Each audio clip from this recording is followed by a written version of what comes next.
him. I want to watch the news. Are you making headway at least? This is the news.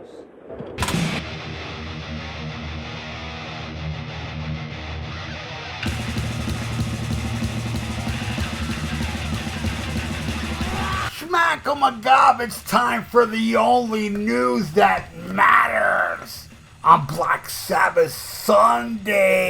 Hey! Glenn Hughes recently revealed why Tony Iommi kicked him out of Black Sabbath. In an interview with That Rocks, while speaking about his health in the 80s, Hughes stated that at the time he didn't realize Black Sabbath was dissatisfied with his behavior. He said, "I didn't know that they were thinking of replacing me. Look, I wasn't well.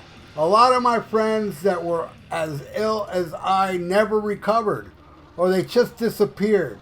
So I was very grateful to have found my feet in 1991. Having a heart attack got my attention." Further, Hughes was asked if he had any idea that Ray Gillen would be stepping in as his replacement. He replied, "You know, word got around after the show in Worcester that I was going to be replaced, and I was flabbergasted. I had no idea how sick I was. Ray came to see me, and I couldn't be anything but kind of happy for him, because I kind of probably should have gone, you know? So that was the worst period for me in my career. But to pick myself up after that was not quite easy. But I did it. But I was really happy for Ray. Somebody could come in and take my place. I love Tony, and he had no choice other than when someone is as sick as I was, I'm not like grandly, glamorizing it, but I was really ill. And I'm glad that Ray could step in. And he was a beautiful guy, you know? The musician noted that after Iommi Hughes collaboration might happen in the future, saying, "Tony and I are the bestest of friends, so you never know." So there you go. Yeah, I know. I've heard there has been people that did see, what was it, 1 or 2 or 3 shows they did with Glenn Hughes. I think, I could be wrong, but I think Pete Pardo from Sea of Tranquility, I heard him, I think, talk about seeing it and say that it was awful.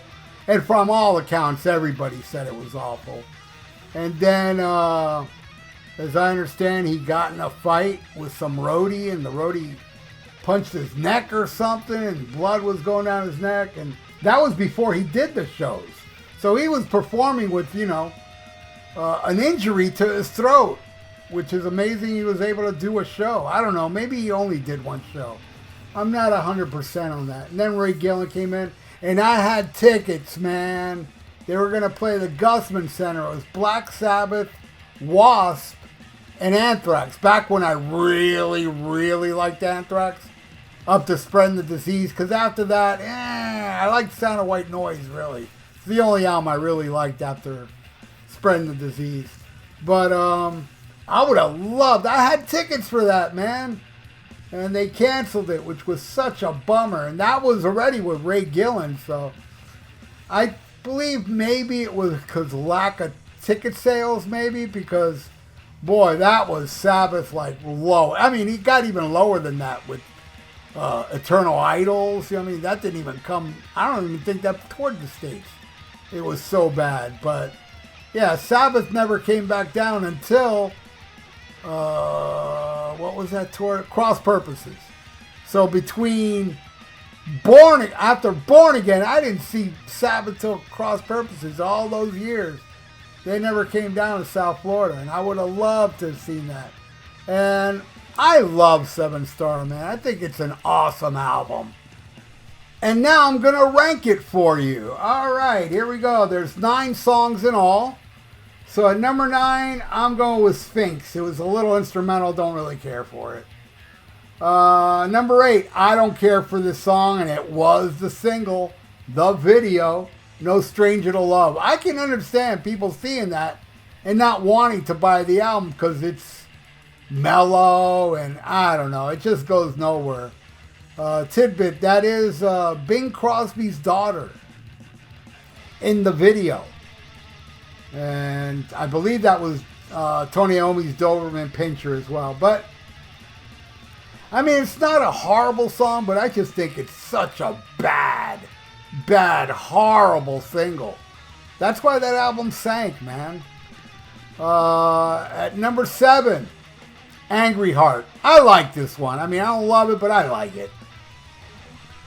The rest I like. Number 6, Turn to Stone. Cool song, man. It's awesome. I dig it. At number 5, I think this one has the best guitar solo on the whole album. Heart Like a Wheel. Ripping solo from Mr. Iommi. Absolutely love it. And number 4, the last song, In Memory. I believe Tony wrote this about his dad who recently passed away. And Glenn Hughes, what a voice, man. Beautifully executed. Awesome song.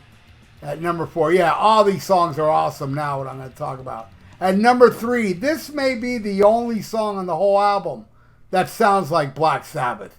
Because everything I just talked about now, none of these songs sound like Sabbath. But I think the title track, 7th Star, it sounds like a Black Sabbath song. I dig it. That's at number 3. All right, number 2 and 1 were difficult because they're both kind of tied. But I said, fuck it. All right. And number 2, I'm going to say In for the Kill.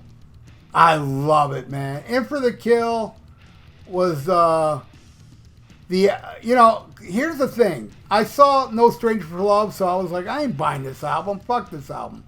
Then I heard the Metal Shop. And the Metal Shop played In for the Kill.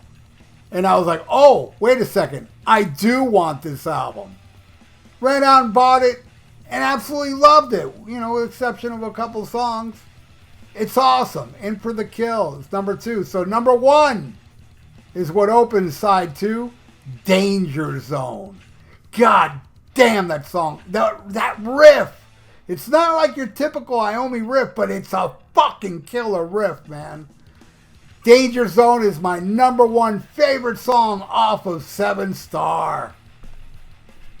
It's funny how there's so many connections with Deep Purple and Black Sabbath. Glenn Hughes was in Deep Purple.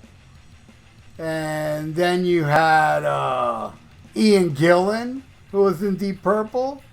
Ronnie James Dio, who was in Rainbow. Who else? I'm amazed Tony Martin didn't work with anybody in Deep Purple before, he was us, But I'm telling you, man, Sabbath, like I said, all the time, 70s Sabbath, it's really 70s Sabbath, is my favorite band of all time, along with 80s Merciful Fate. But I love the Dio stuff. I loved Born Again even more than the Dio stuff. And I love this Glenn Hughes album. And I love the Tony Martin stuff. With the exception of Forbidden. But I like that new version of Forbidden that came with the box set. The Tony Martin box set. Amazing. It's just amazing. I love it. And yeah, Forbidden is way better on there. And, I dug Devil, a lot of people didn't. I hate 13. That's where they hit a brick wall, and it sucks how Black Sabbath is going out on that album. Should have had Bill Ward, and should have had Rick Rubin not there, laying down, not doing anything.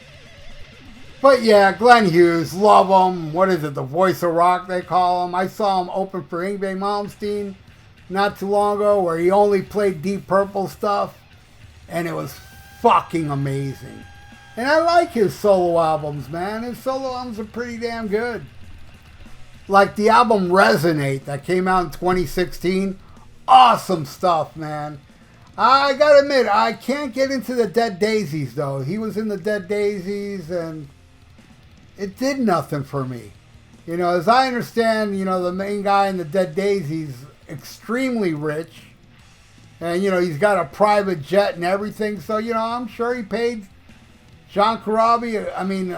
John Corabi's in the band now. But I'm sure he paid Glenn Hughes a pretty penny to be in that band. So, now John Corabi's in the band, which, I'm happy for John Corabi because I'm a fan and he deserves to have a lot of money. So does Glenn Hughes. But there you go. Thank you so much for watching the only news that matters. And what do you think of this whole Black Sabbath 7-star fiasco? Leave it in the comments below. And please subscribe to my channel if you haven't and ring that little notification bell.